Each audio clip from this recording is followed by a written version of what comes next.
Boa noite a todos, sejam todos bem-vindos. Este é o Instituto Transformação Evolutiva. Eu sou o Rogério Moisés. Hoje nós vamos falar com o nosso amigo, o professor Arjun. Por que professor? Por que professor? Se me permite. Porque nessa vida nós somos professores e alunos a vida inteira. É isso, meu amigo. A palavra é sua. Conta para nós quem é o professor Arjun, para nós entender com quem o pessoal está falando. Legal, legal. Obrigado mais uma vez pela oportunidade de estar aqui com a sua audiência, conversando com um pessoal que é teu amigo, teu seguidor, e que tem a honra de estar também contigo com a sua mentoria, com a sua orientação, com o seu aconselhamento. Bem, sempre difícil de falar quem eu sou, né? Eu acho que essa é a última pergunta a ser respondida assim, na existência.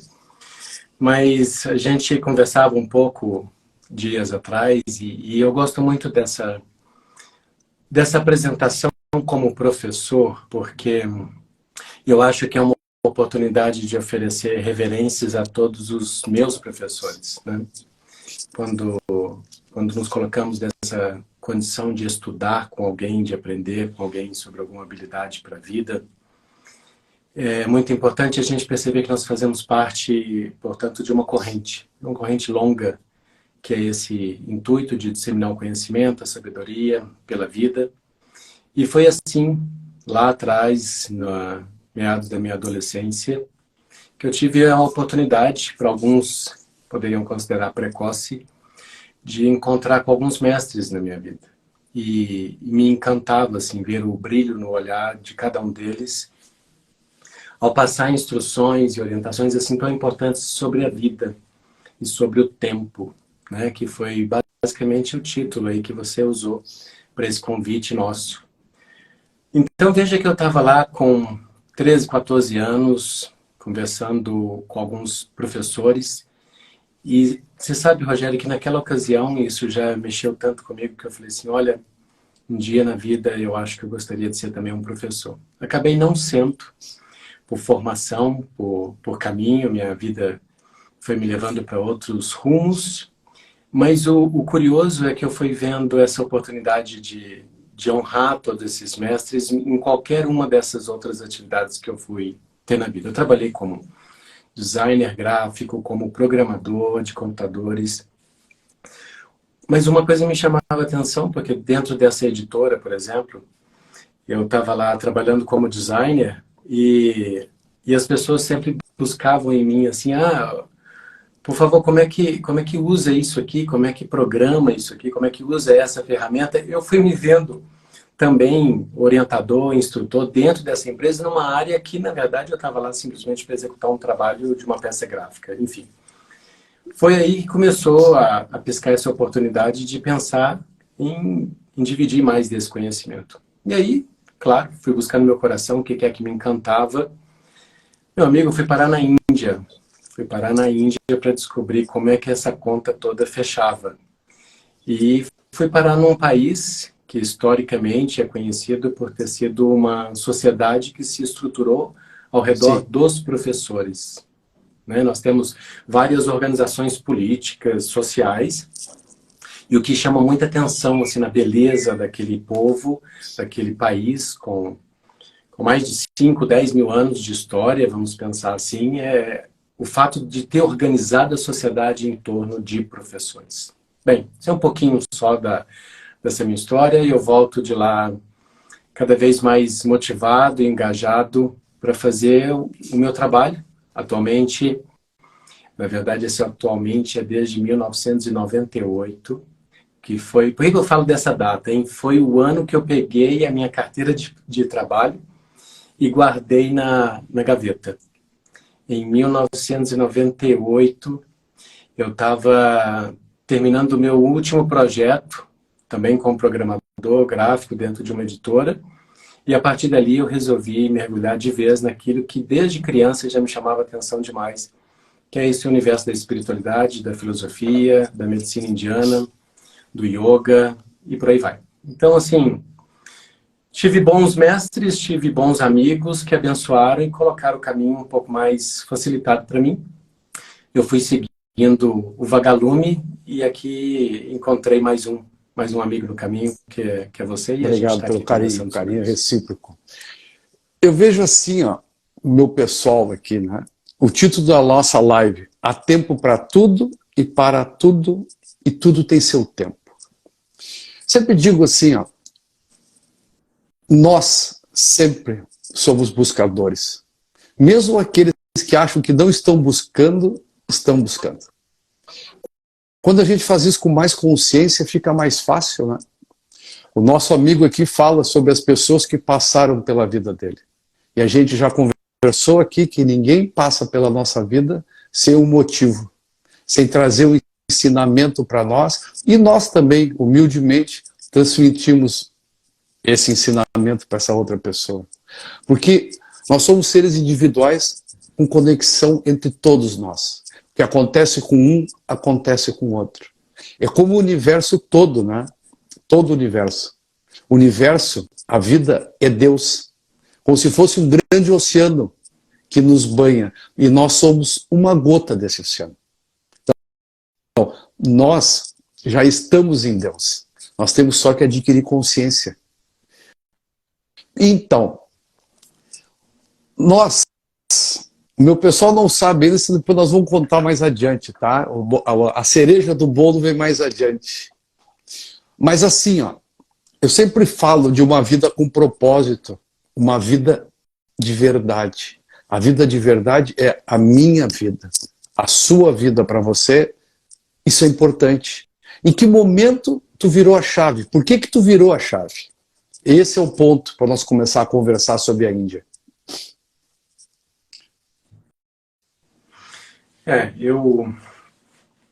Eu tinha um desejo. Eu acho que é natural, boa parte das nossas escolhas, decisões aí no caminho vem a partir de um desejo. Eu tinha esse intuito de me qualificar mais ou melhor dentro de um trabalho que eu já realizava, que era esse universo da cura natural. Então, eu acho que a primeira chave foi esse caminho de cura. Talvez a sua base aqui, a sua comunidade, as pessoas que estão conectadas contigo não tenham ainda ouvido essa história, que eu sempre faço questão de contar, porque todo mundo que está lá na minha rede, vamos pensar assim, as pessoas que estão mais próximas do meu trabalho já conhecem essa história, mas eu tive a grata oportunidade de ser apresentado para uma organização social aqui na região da Grande Belo Horizonte, onde era um grupo formado por médicos, psicólogos, terapeutas, e era um coletivo de vários profissionais em várias áreas com um único intuito de ir nas regiões mais carentes aqui da região e levar ferramentas de apoio, de amparo, de cura, na verdade. Então, a gente tinha médicos, acupunturistas, homeopatas, fisioterapeutas, psicólogos e todo mundo lá na sua faixa dos seus 30, 40 anos e eu com 14, 15 anos. Então, eu era um auxiliar de grampeador, de fichário dessa Sim. clínica ambulante.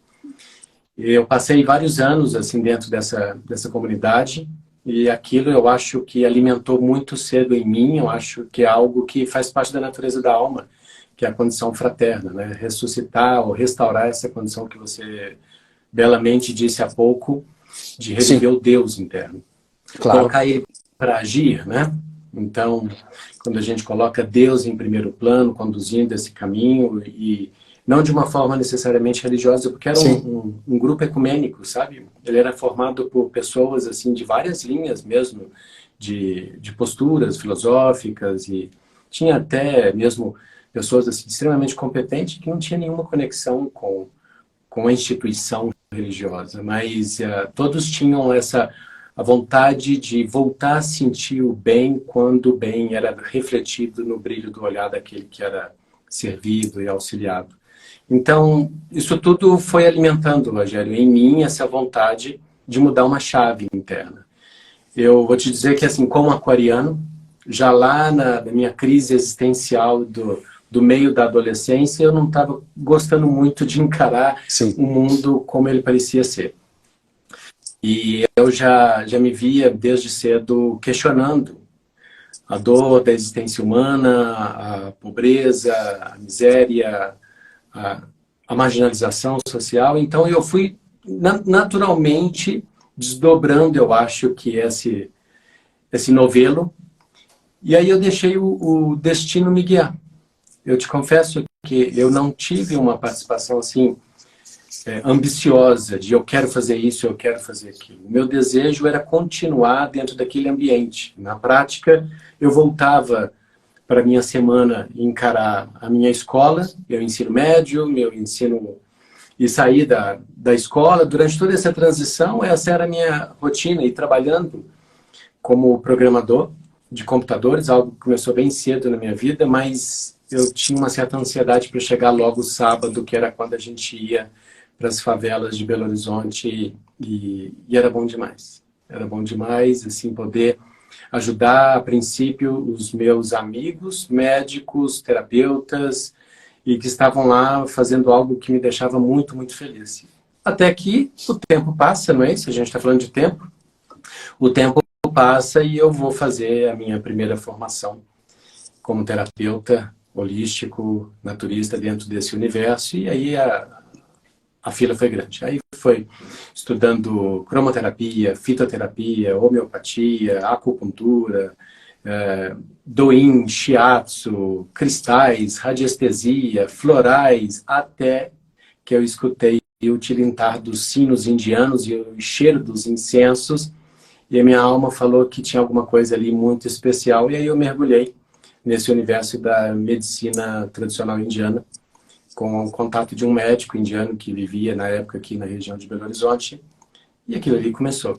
Bem, para encurtar um pouco a história, eu fui estudando tudo isso e saí do país algumas vezes para estudar aqui e ali, em alguns continentes, e aquela história, vários mestres também foram aparecendo no caminho e foi me dando a oportunidade de entregar isso de volta para as pessoas. Em Belo Horizonte, eu e minha esposa conduzimos uma clínica por volta de 2 décadas, até que as nossas filhas vieram ao mundo, super desejadas, sonhadas, Lila e Sofia, e bateu aquela vontade de a gente dar uma pausa na rotina, porque a gente viajava toda semana para alguma região do Brasil e para fora, para oferecer esses treinamentos e esses cursos de especialização.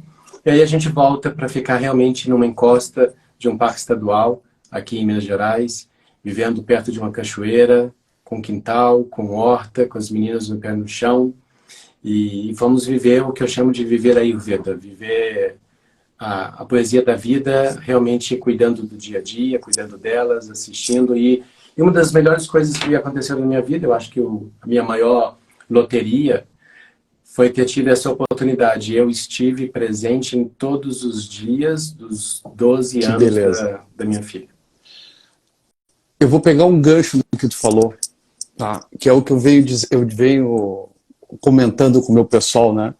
Quando a gente está disponível para o universo, ele responde.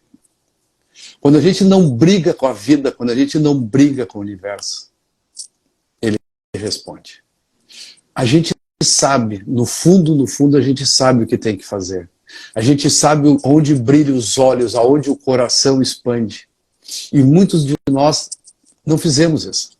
E aí vem o sofrimento. É uma vida inteira trilhando um caminho que não é o seu caminho. Isso faz o quê? Porque eu tenho uma vida menor do que aquela que é possível. Então, assim, ó, olhem a riqueza de conteúdo que o nosso professor tem. Não é pura e simplesmente porque é um passo muito importante, mas quando tu te coloca à disposição do universo, tu vai ser respondido, tu vai ser atendido e tu vai te conectar com aquilo que é maior do que tudo, a própria vida. É para isso que nós estamos aqui.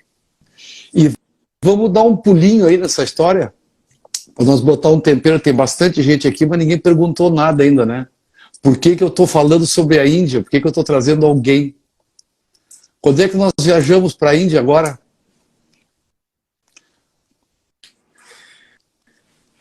Daqui 7 dias, 8 dias, dia Vamos para a 30 Índia. de janeiro. Qual é a nossa proposta na Índia? Vamos dar uma conversada sobre geral sobre isso para eles? Olha, você sabe que a minha mãe falava assim: ei, menino, um dia você ainda vai realizar esse sonho, hein, de ir para a Índia. E eu acalentei esse sonho realmente durante muito tempo.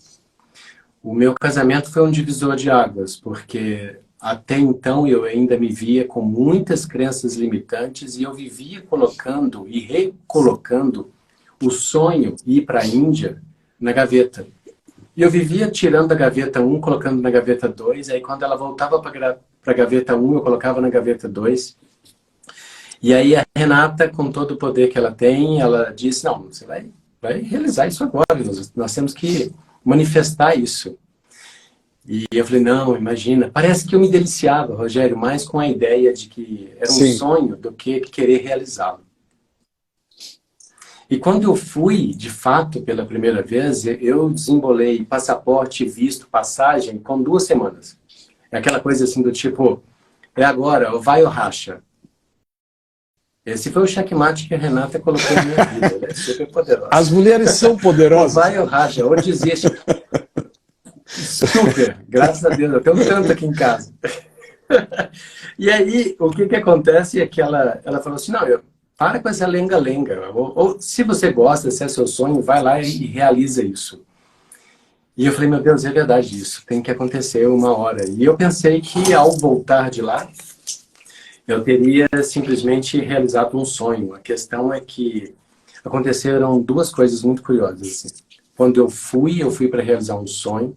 Quando eu cheguei lá, é aquela explosão de experiências, porque é tudo novo. Foi a minha primeira viagem, né? Então, era primeiro chegar em algum lugar, foi o primeiro uso desse passaporte assim para realizar esse sonho.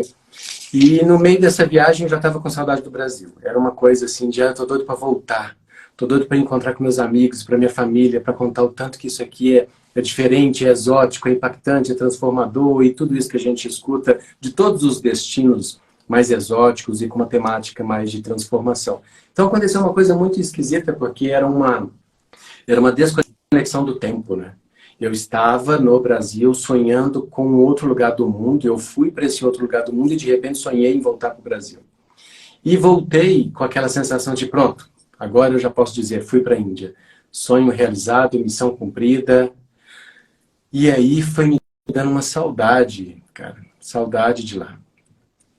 E aí eu contava para vários amigos e alunos dos nossos cursos, nós tivemos uma escola formando profissionais em Ayurveda por 2 décadas, e as pessoas falavam assim: não, eu quero ir também, eu quero ir também.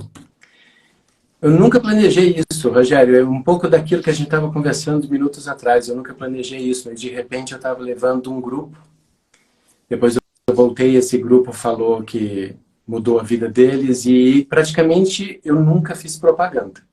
Essas pessoas ficavam falando assim: ah, se quer ir para a Índia, vai com o Arjun. E aí as pessoas começaram: como é que faz para ir para a Índia com o Arjun? Aí, se a gente avançar a fita, eu voltei para esse lugar que eu pensei que eu teria ido apenas uma vez na vida para realizar um sonho. Eu estou indo agora pela 17ª vez. Foram mais de 200 amigos, alunos, clientes, pacientes, amigos que nos acompanharam para essa jornada. E agora, finalmente, eu estou tendo a oportunidade de levar o Rogério. Quem diria, quem diria. Mas mas Quem tudo diria? tem um propósito, né? E como diz assim, ó, há tempo para tudo, né? Uns mais cedo, uns mais tarde. Mas todos, em algum momento da vida, vão fazer a conexão com o mundo espiritual e, em suma, né, com o Criador. Não existe o Criador. E você está querendo que ir pergunta. Por quê, hein, Rogério? Não esperava essa pergunta. Eu te perguntei no começo quem é o professor Arjun, né? E eu te respondo desta maneira: eu sou uma pessoa, um jovem em construção. Eu ainda procuro saber quem realmente eu sou. Há 2 anos atrás eu tive em Israel, que é um lugar mágico também, muito mágico. Não tem como ir num lugar desses e voltar da mesma forma. Não é ir para Disney, não é ir para Miami, não é outro lugar, sem menosprezar esses lugares. Cada lugar com seus aprendizados. Mas esses lugares são mágicos. Eu sinto, eu acho que eu falei contigo em 2018, 2019, para eu ir junto num grupo. E não era o meu momento, eu acabei desistindo. E agora, quando eu vi a tua chamada, eu digo assim, essa eu vou. E eu fui o primeiro a me inscrever, não foi? Então, eu já fiz bastante coisa na minha vida. Já fiz, andei bastante, andei para um lado, andei para o outro. E nos últimos anos eu tenho me dedicado a fazer o melhor caminho de todos. Procurar realmente o meu caminho.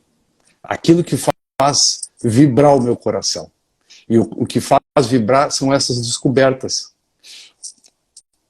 Eu estou falando em janeiro com uma pessoa como você. Fora do meu radar. Entende? Há anos atrás. Entende? Assim, ó. Então, essas conexões são maravilhosas, esses aprendizados são importantes. Hoje é domingo de noite, nós estamos falando para 30 pessoas, neste momento, fora o que já passou por aqui. A minha filha está aqui assistindo a live, ela está na Austrália, interessada nesse assunto. Então, assim, ó, por que o Rogério quer ir? O Rogério é um buscador, ele quer saber mais, ele é curioso, ele sempre foi curioso. Meu pai ficava furioso comigo, tá? Há muitos anos atrás havia um instrumento chamado rádio de pilha. Eu desmontava todo o rádio de pilha e não conseguia montar. O pai ficava bem satisfeito, né? Imagina. Então eu sempre fui um curioso. E curioso, eu acho que o pessoal consegue explicar para nós assim, ó, o que significa a Ayurveda que tu fala com tanta propriedade? O que é isso? A Ayurveda, primeiro, é um termo em sânscrito, combinação de duas raízes, que diriam basicamente, numa tradução livre, como ciência da vida, saber da vida, poesia da vida, ou conhecimento, orientações práticas sobre a vida. A tradição indiana, ela é rica na sua literatura, na sua filosofia, porque ela teve uma história muito rica de grandes colaboradores filosóficos, contempladores da perspectiva espiritual da vida. Esses seres chamados amigavelmente de sábios eram, na verdade, pós-doutores no espírito. Eles compreendiam a natureza da alma como ninguém. Evidentemente que partiam também de um momento da história da humanidade que estava em completa conexão com o meio ambiente, com a natureza. Contemplavam o céu, né? Na verdade, não tinham Netflix naquela época, então as estrelas ficavam dançando. Esse era o filme da humanidade durante tanto tempo, sempre foi. Esses sábios, então, olhavam para tudo e percebiam que não havia diferença entre a singularidade do eu e a complexidade do todo. Eles, então, percebiam que não existiam camadas ou cortinas que separassem a minha vida, o meu mundo, o meu radar do seu radar. Como você disse agora há pouco, né? Então, eu estou entrando no seu radar e, igualmente, você entra no meu radar e a gente começa a perceber que, na verdade, já estávamos caminhando numa direção muito semelhante. Esses sábios na Índia começaram a perceber que esse radar maior é chamado vida, que é uma combinação entre corpo, mente, sentidos e alma. Quando isso tudo se conecta, há uma alma clamando por viver um propósito, chamado servir à luz. Os sentidos interagem com o meio, a mente digere essa experiência e o corpo passa a ser síntese dessa experiência. Este corpo é síntese da experiência coletada por todos os sentidos. E ele precisa de funcionar corretamente para que a sua percepção da realidade esteja em proporção, em correspondência à plenitude de tudo aquilo que é passado para você. Este corpo, mente e espírito foi, então, muito estudado por uma tradição muito longa de mestres da cura. esta arte da cura, provavelmente um dos primeiros sistemas compilados na história da humanidade sobre a arte da cura, se chama Ayurveda, o saber da vida. Que, em poucas palavras, seria basicamente uma proposta, um sistema, uma metodologia, uma abordagem de observar o corpo na sua construção, na sua integração, na sua formação, utilizando os mesmos elementos comuns a este planeta e a todos os outros demais planetas na criação material. Portanto, possuem qualidades, características e funções afins. Assim, o Ayurveda, essa medicina tradicional indiana, esse sistema antigo da humanidade, ele busca promover saúde e vitalidade para o seu corpo, para que a sua mente, junto com os seus sentidos e o seu potencial intelectual, atinja a excelência da existência humana, para que você possa exprimir, sem filtros, a plenitude da sua alma. Essa é uma possível tentativa de descrever algo que é muito complexo, não é uma abordagem meramente esotérica, mística, espiritualista. Na verdade, a gente está falando de um sistema acadêmico, onde temos universidades, faculdades na Índia e até mesmo pelo mundo, que estudam e formam profissionais dentro desse sistema. Talvez o mais conhecido de todos tenha sido Deepak Chopra, pelo menos no Ocidente, né, onde ele trouxe essa literatura mais espiritualista, uma abordagem da saúde numa perspectiva quântica, natural. E ali, então, ele dissemina, e inclusive trouxe vários livros realmente muito transformadores para o mundo, mas a Ayurveda, esse sistema de cura natural, esse sistema de autocura, ele sempre existiu. Ele foi organizado em algum momento.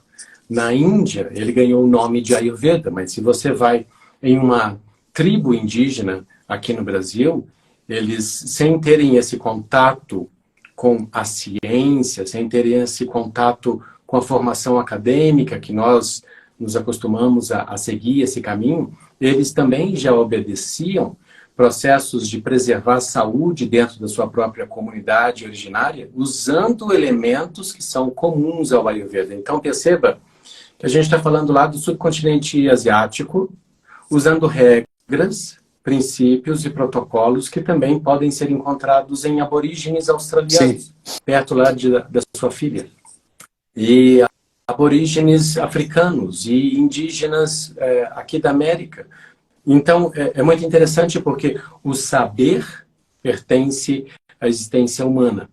Então, na Índia isso foi chamado de Ayurveda, mas esse mesmo coração de empatia, de sabedoria da vida humana, isso aconteceu em todos. Perfeito. Uma coisa que eu noto assim, ó, e você é o mestre para me corrigir aqui, tá? O mundo, ele é muito cíclico, né? E nessas coisas a gente observa que há uma curiosidade, uma volta muito grande para a medicina natural, para a alimentação natural. Trancou aí? Vocês estão ouvindo ou não? Congelou? Oi? Conseguiu me ouvir? Então, nós estamos fazendo uma volta, né? Na verdade, nós estamos regressando para a nossa origem, em termos de espiritualidade ampla também, ao movimento mundial muito grande, em busca de uma espiritualidade mais aberta, menos dogmática. E a medicina ayurvédica, na questão de saúde, nós estamos querendo romper também. Com essa... Me desculpem a sinceridade, tá? Mas abandonar laboratório e farmácia. Colocar a saúde aonde ela é, dentro de nós, não na prateleira da farmácia. Ninguém compra saúde na prateleira da farmácia.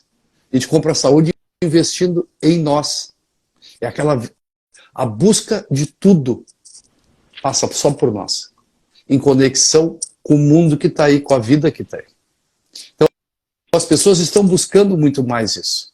Quantas pessoas tu já levou para a Índia, por exemplo, nessa proposta? Repete, Rogério. Quantas pessoas já foram para a Índia contigo nessa proposta?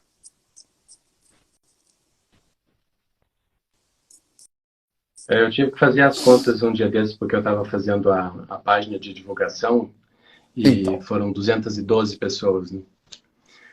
212 pessoas no mix, assim, pessoas que foram para esses 2 programas, que eu acho que são 2 formas de cura que eu vejo. Eu quero, inclusive, explicar isso melhor.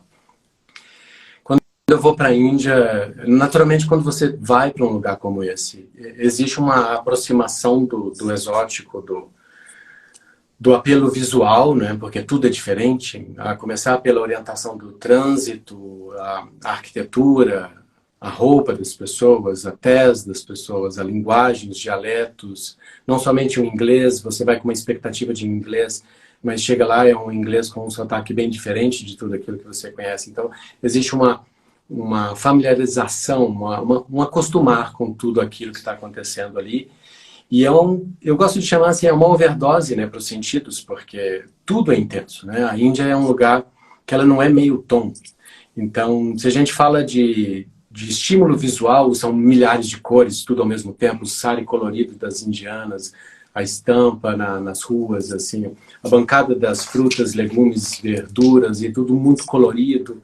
E o cheiro muito forte, temperos de especiarias no ar, e sinos de templos, e incenso, e pessoas, e buzina. Então, assim, tudo é muito intenso. Só que isso também é um remédio. Quando eu fui pela primeira vez, voltando lá naquele ponto da viagem, eu fui para uma viagem pessoal. Fui acompanhado de 2 amigos até nessa primeira viagem. E fiquei, eles voltaram para casa e eu fiquei, e foi uma oportunidade muito interessante porque ficar na Índia também sozinho tem uma diferença. Então, tem todo tipo de viagem, sabe? Principalmente para a Índia. Ir sozinho para a Índia é uma coisa. Você tem uma oportunidade de confrontar um fluxo muito intenso de informações que chegam e você tem que digerir aquilo sozinho, é você com você mesmo e o seu caderno ali de anotações, que eu acho que é super importante. Escrevendo com a alma tudo aquilo que você tá sentindo. Mas eu passei a voltar para a Índia e perceber como que a viagem e até mesmo o roteiro turístico da Índia, ele é transformador. Mesmo que naquele instante em que você está de um ponto indo para outro e tendo que se deparar com uma miséria que muitas vezes a gente ignora que também a tem perto da gente aqui no Brasil. Mas lá do outro lado do mundo é tão visceral, é tão intenso, salta aos olhos e te emociona, te comove e mexe questões em você que dá uma vontade de querer ajudar e resolver mudar a situação ali e dá uma vontade de voltar logo para o Brasil e tentar fazer uma diferença também num contexto social e político por aqui. Ou seja, parece que vai ressuscitando uma vontade de ver um mundo mais justo e feliz. E isso está simplesmente num roteiro turístico. Então, desde o momento em que você, por exemplo, está numa fila aguardando a sua vez de entrar no espaço ali para visitar um Taj Mahal ou um castelo ou um palácio numa cidade imperial na Índia, o olhar para as pessoas, né? E a Índia, eu acho que ela toca muito nesse sentido de conversar com você com um olhar. Então tem o olho do indiano, que anatomicamente ele é bem famoso, conhecido, bem destacado, exótico.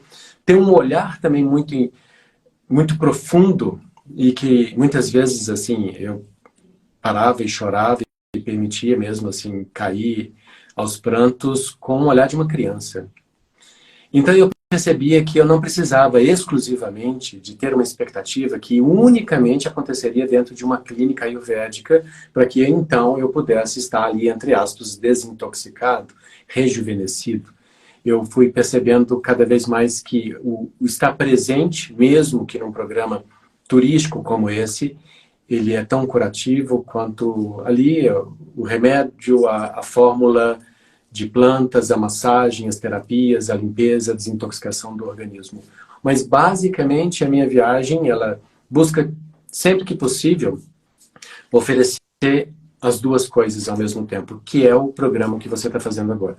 Que é, a gente tem um turismo, e como não pode ser como um turismo para Milão, para Nova York, para Londres, eu chamo de um turismo sagrado, onde a gente visita alguns pontos, mas a gente se concentra a maior parte do tempo às margens do rio Ganges, numa região que faz parte dos sopés dos Himalaias, ali entre centenas de yogis, monges, mestres, renunciantes, contemplando a vida, contemplando o tempo.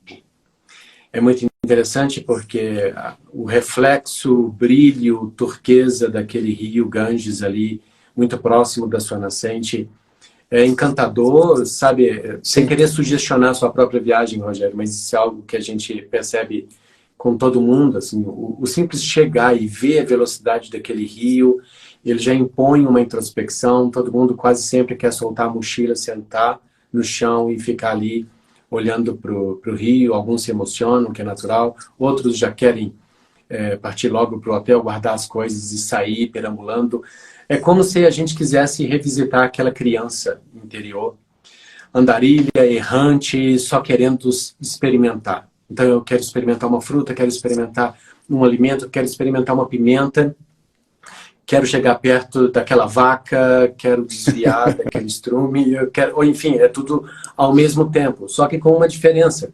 A gente está falando de um país com mais de 5 vezes a população do Brasil, numa área menor que a metade. Isso é muito louco. Então, a gente está falando de, assim, uma intensidade de pessoas assim, muito grande, corpo a corpo e ombro a ombro, literalmente, não é uma força de expressão. E ali a gente, às margens daquele rio, a gente contempla a vida, o tempo, e muita cura já acontece ali. Então, essa viagem, a gente tem esse trecho inevitável, a gente vai chegar em Delhi, a gente vai conhecer a história de Delhi, a gente vai conhecer a capital da Índia, todos os impérios que já passaram por ali.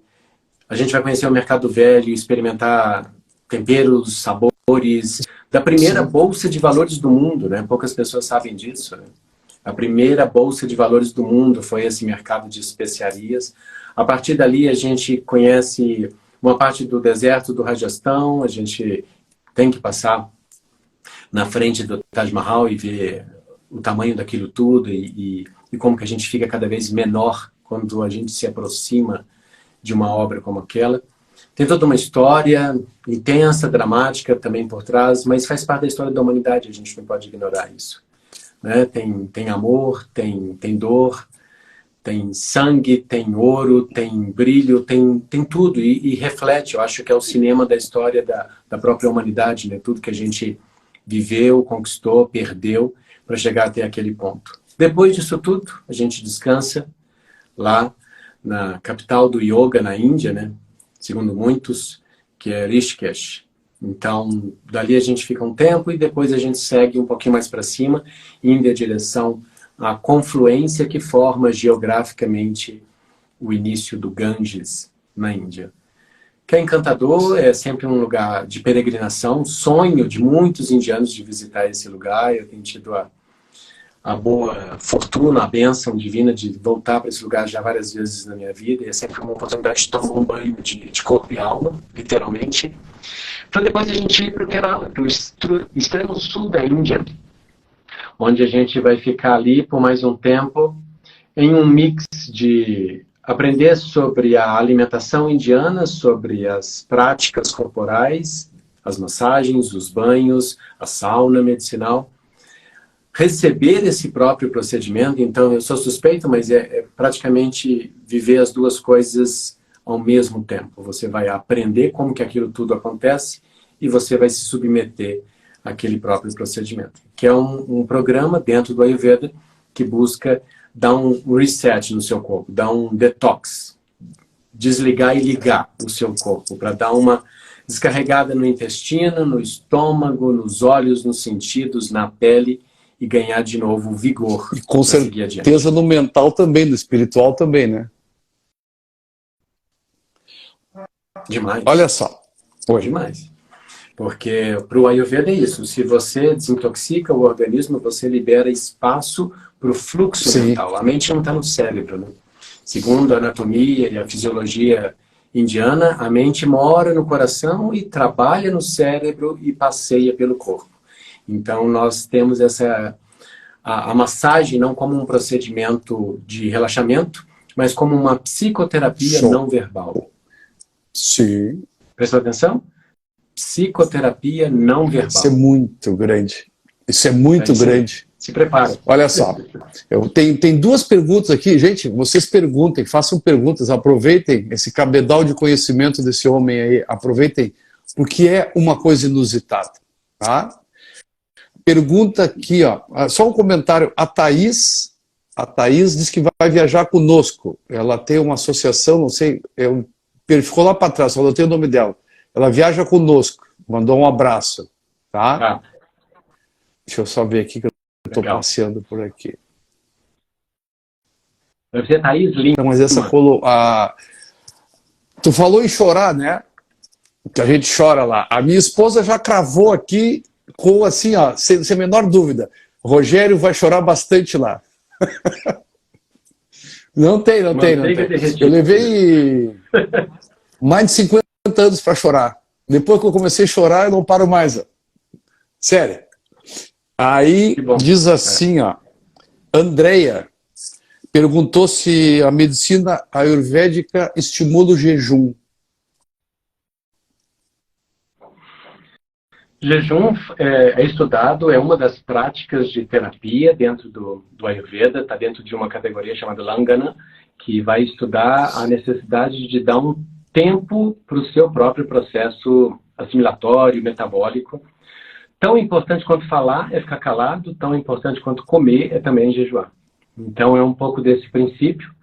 Porém, a gente, dentro do Ayurveda, nós não temos um procedimento chamado universalista, né? Que é aquela coisa de esse é um método de jejum que todas as pessoas deveriam seguir.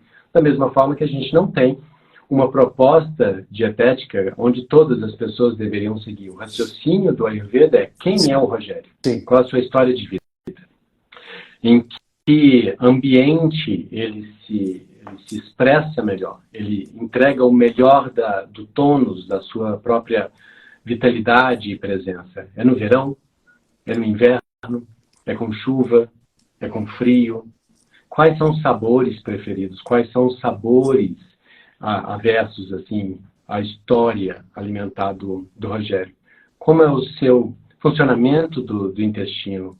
Capacidade circulatória, respiratória, física. Então, tudo isso é analisado e muito mais para a gente entender que a constituição do Rogério é X, Y, Z ou qualquer outra possível combinação e ali em cima disso o programa é desenvolvido. Então, todas as pessoas que vão para esse programa ayurvédico lá com a gente nessa vila ayurvédica passam inicialmente por uma consulta médica. Então, os mestres, os Vaidyas, que são esses grandes mestres da tradição do Ayurveda, eles vão avaliar o Rogério. Aquilo que ele fala, mas também a sua pele, sua língua, suas unhas, análise do pulso, olhos, íris, cabelo. Todo o corpo também está trazendo essa informação. Esse grupo médico, então, ele junta essa informação toda e elabora um programa que a gente vai conduzir nas semanas seguintes. Então, basicamente, esse é o raciocínio. Tudo isso para dizer que jejum, a alimentação, o cardápio, o menu ayurvédico, na verdade não tem qual que é o alimento ayurvédico, e sim qual é a pessoa cujo perfil ayurvédico precisaria mais desse ou daquele, dessa forma. Tem uma pergunta aqui a nível de curiosidade, tá? Se lá existem muitos moradores de rua e usuários de drogas ou álcool. Igual aqui, igual na rua de baixo. É a Índia, mas a Índia é mundo. Gente, presta atenção. Eu fui para a Índia mais de 20 anos atrás, e o que acontece? Eu tinha uma expectativa, vou colocar isso aqui de uma forma bem vulnerável, mas muito franca com todos.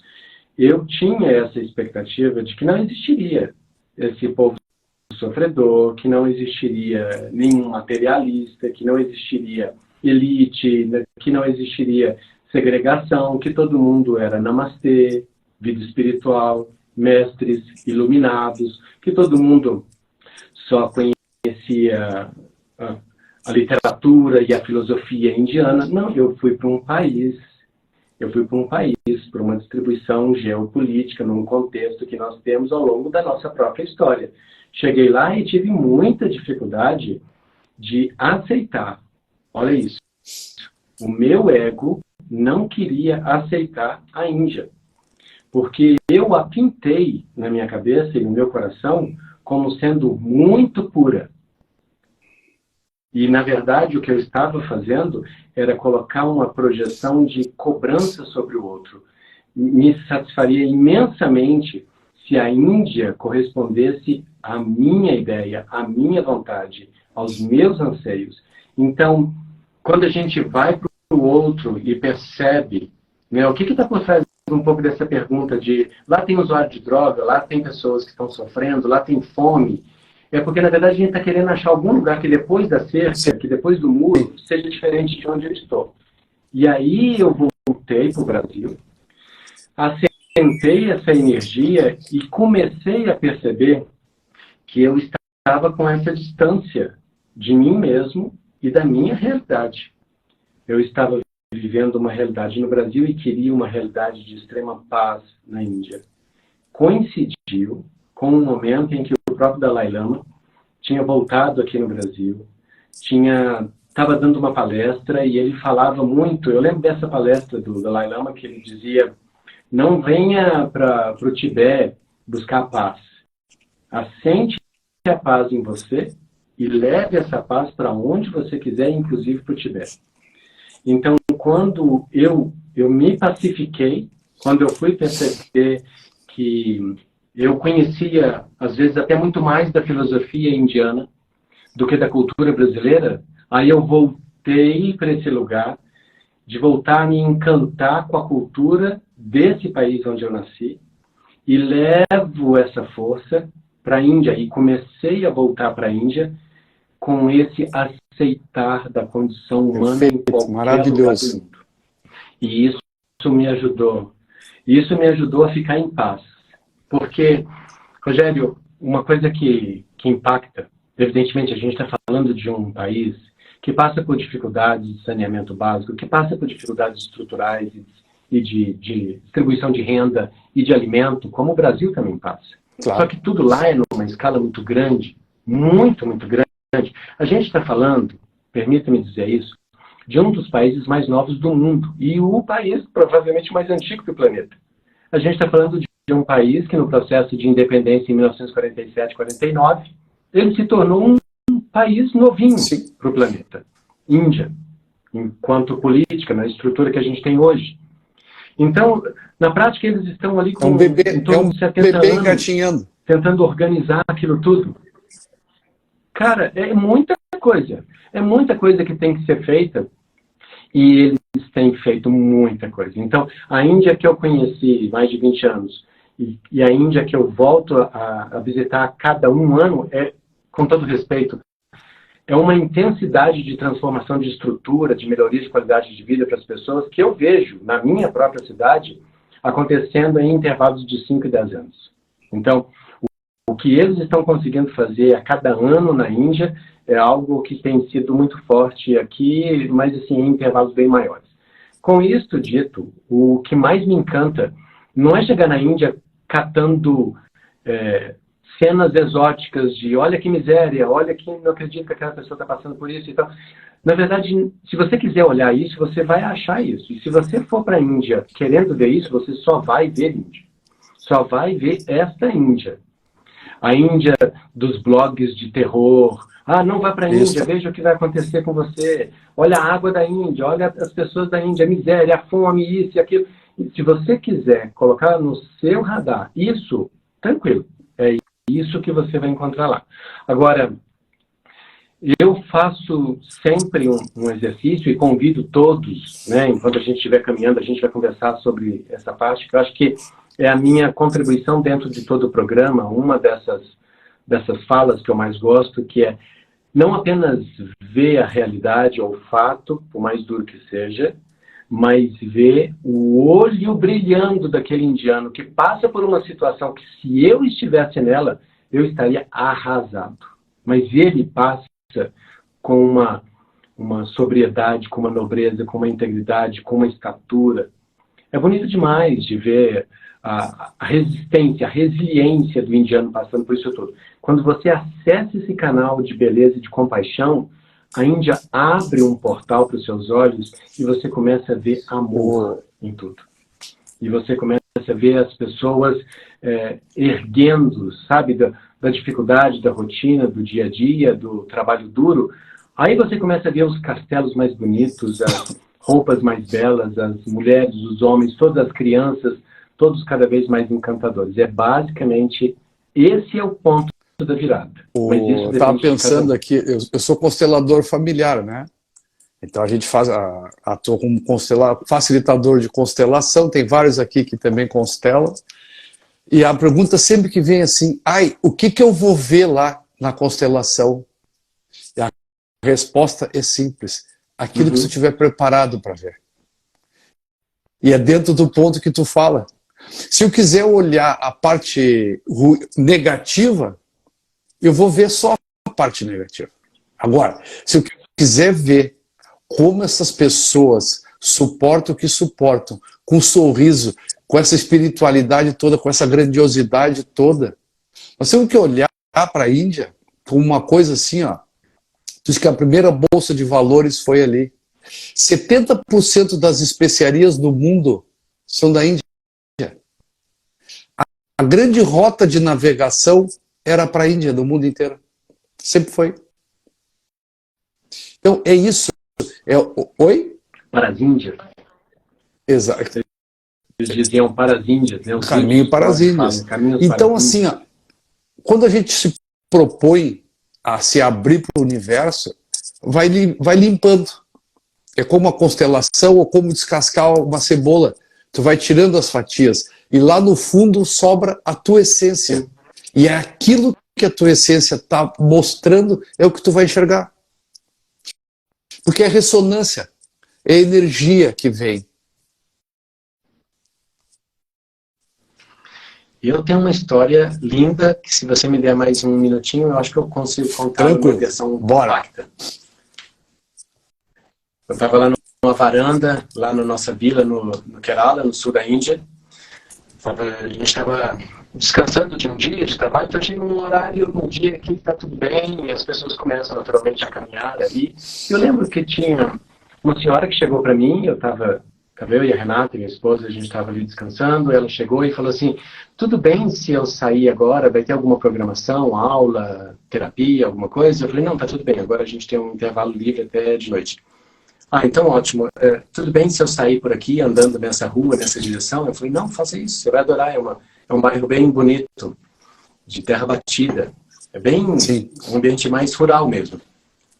Ela falou assim, que ótimo, vou fazer isso então. E ela pegou ali uma rua e a gente ali do alpendre, a gente ainda via ela indo em direção sozinha, que é aquilo que eu te disse. A magia de viajar sozinho para a Índia também tem essa coisa.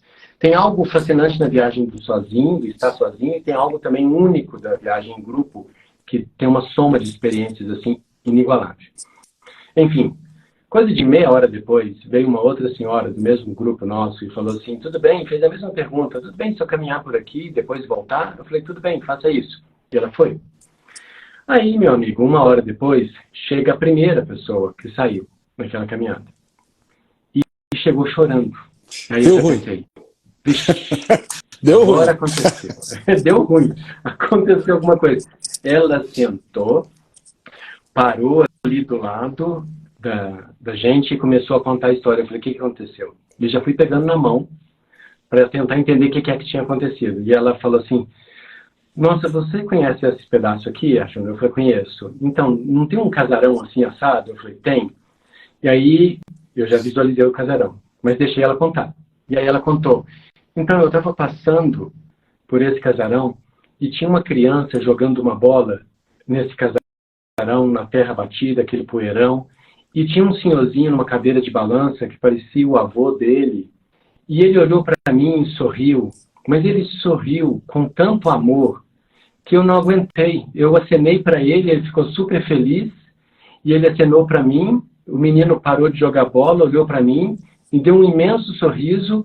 Aquilo me alimentou como nada nessa viagem até agora, e eu não consigo parar de chorar desde que eu vi essa cena, e eu preciso ir para o quarto descansar um pouco. Eu falei, vá lá, faça isso. Coisas pequenas e que promovem essa transformação toda. Meia hora depois, chega outra senhora, chorando também. Eu falei, meu Deus, agora deu ruim mesmo. E aí ela foi contar a história dela. Ela disse, bem, a gente, você conhece essa região aqui? Eu falei, sim. Eu já olhei para Renata e falei assim, eita. E aí ela falou, tem um casarão bem ali atrás, não tem? Aí eu falei, tem. Então você não sabe o que aconteceu? Eu falei, o que foi? Aí ela, eu passava na frente desse casarão e tinha uma criança jogando bola. Uma bola murcha. Ai, que dó daquele menino. Uma camisa rasgada. Um quintal mais pobre do mundo. Uma casa meio velha. As portas estavam meio rachadas. Tinha um senhorzinho lá numa cadeira de rodas. Parecia que ele era doente. Ele acenou para mim e eu acenei para ele também. O menino olhou para mim e me deu um sorriso. Eu pensei que ele estava morrendo de fome. Ai, eu não aguentei, ajuda. Eu estou morrendo de dó desse povo. Vou para o meu quarto chorar. A mesma história. Duas perspectivas.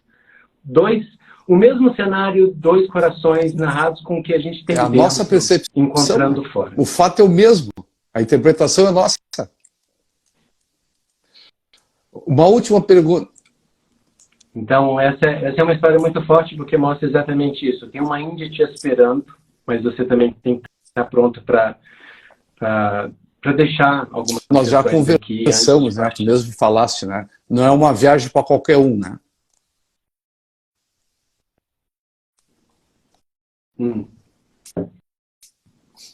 Eu acho que é para qualquer um que esteja pronto. Índia também, como qualquer outro lugar no mundo, muitas pessoas vão porque querem, podem e conseguem fazer isso acontecer na hora e no tempo que eles desejam, mas Índia é um chamado. Para mim é um destino sagrado, eu uso esse termo sem exagero, eu tenho experiência suficiente na esfera pessoal, íntima, espiritual, da minha família. Eu e Renata encontramos a nossa gravidez, né? Fizemos o primeiro ultrassom da Lila na Índia, escutei o coração da minha primeira filha batendo na Índia, como surpresa, a gente não sabia que a gravidez já estava acontecendo. Então, assim, eu tenho todo tipo de experiência na Índia para dizer que, sim, é para qualquer um que esteja com o coração aberto. Gente, olha só, isso não é aquilo que eu digo assim, ó, não é uma viagem, não é um gasto ir para lá. Está dentro daquela proposta que a gente fala, né, que você é seu melhor negócio. Essa ida para a Índia, para mim, significa um investimento pessoal, uma busca de um crescimento, de uma transformação. Aquilo que nós conversamos sempre. É no novo que eu encontro as respostas, não é mais no passado. O novo é vivo, o passado é morto. Tá? Então, assim, ó, o que nós vamos encontrar lá?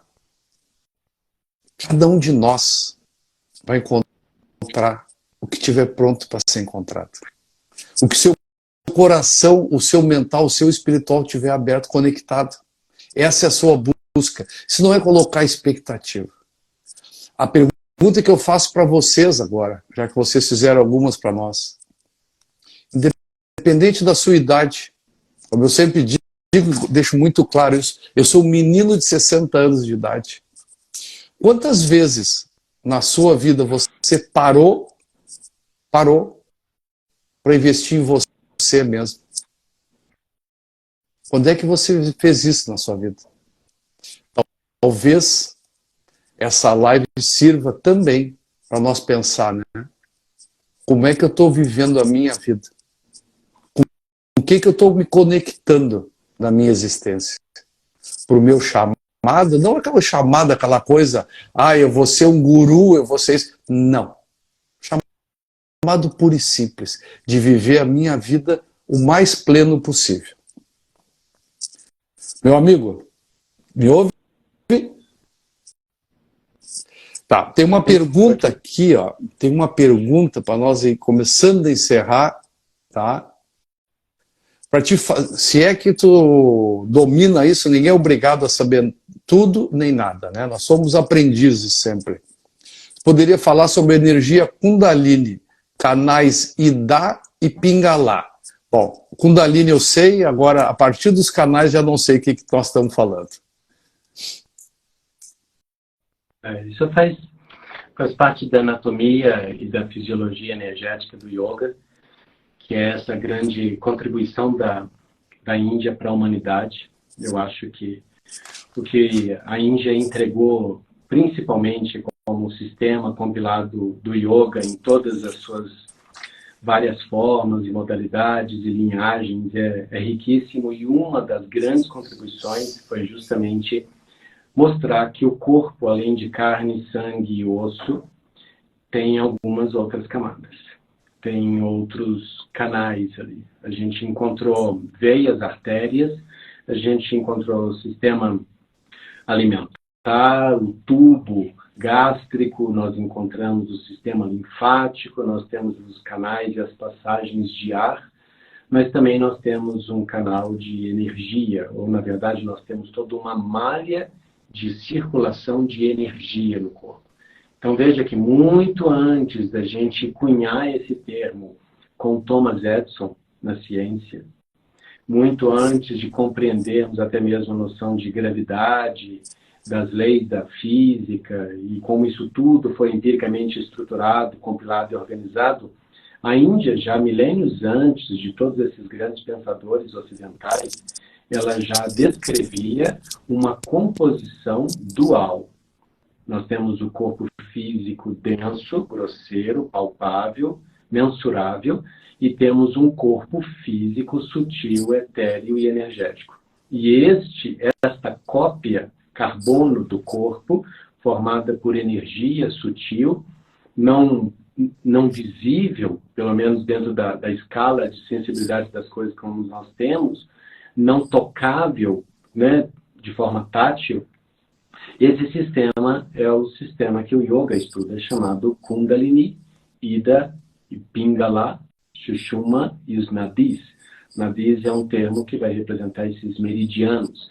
Então, basta pegar uma daquelas fotografias assim, que a gente tem naqueles catálogos de anatomia médica do sistema circulatório, pegar aquilo e multiplicar por várias vezes e entender que o corpo, além de todas aquelas veias e capilares, nós temos algo imensamente maior formado por um sistema onde a energia vital que sustenta a criação, que sustenta as galáxias, que sustenta também o nosso corpo, flui dentro do nosso organismo. É ela que sustenta a vida, é ela que deixa, inclusive, o corpo leve. Né? Então, esse é o nome, esse é o termo. A pessoa que pergunta, sim, certamente está conectado com o universo do yoga, e dentro da literatura do yoga é onde ele vai compreender isso de uma forma ainda melhor. Pois bem. Então, gente, isso é um convite que a gente faz aqui na live. Esse é o propósito da live. Tá? Se vocês gostaram, a gente pretende, durante o roteiro todo, fazer uns pequenos vídeos de lá, se for possível, uma live, alguma coisa assim, mostrando o passo a passo do que vai acontecer lá na Índia. Tá? Nesse grande aprendizado, essa grande experiência e vivência de vida. Gostaria que vocês, se tiverem interesse, seguissem o professor Arjun, que é essa pessoa maravilhosa, essa pessoa com sensibilidade extraordinária, uma pessoa que oferece os mais variados cursos. Eu não estou fazendo propaganda de curso, eu estou fazendo propaganda de aprendizado, de uma pessoa especial. Tem um depoimento de uma menina aqui que eu não quero. A Márcia. A Márcia diz que faz um curso contigo chamado Conselheiros da Luz. Isso. Conselhos da Luz, isso. Então, gente, assim, ó, se o universo me conectou com o professor, e ele está conectado comigo, e como eu falei lá no começo da live, ninguém passa por ninguém sem deixar a sua experiência. Falem com esse homem. Quem sabe na próxima viagem, no próximo roteiro, nós vamos todos juntos novamente. A minha esposa não quis ir, lembra? Agora já perguntou se podia ir ainda. Lamentavelmente, lotação esgotada.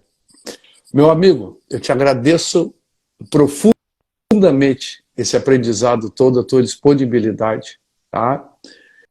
E deixo para ti o encerramento da live, as últimas palavras. Eu agradeço todos que aqui passaram, que contribuíram de todas as formas, especialmente com a energia maravilhosa de vocês que nós sentimos aqui no nosso cardíaco.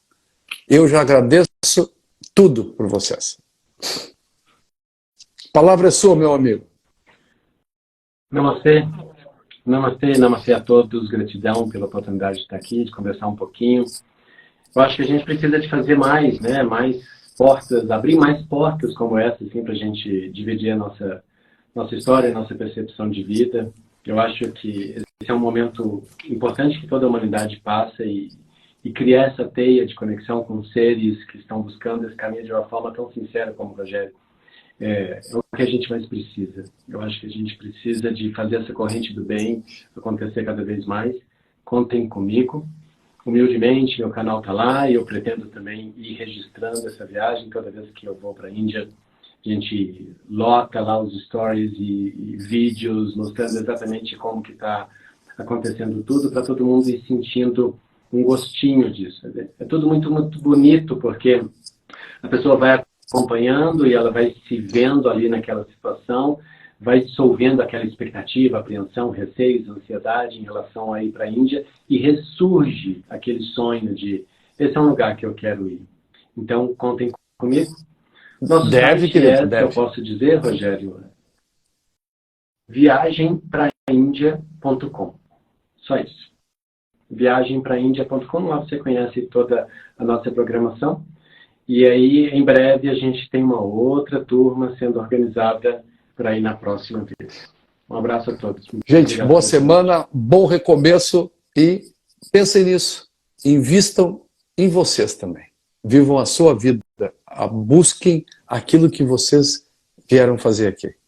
Beijo no coração de todos. Ótima semana. Até a próxima. Tchau, tchau.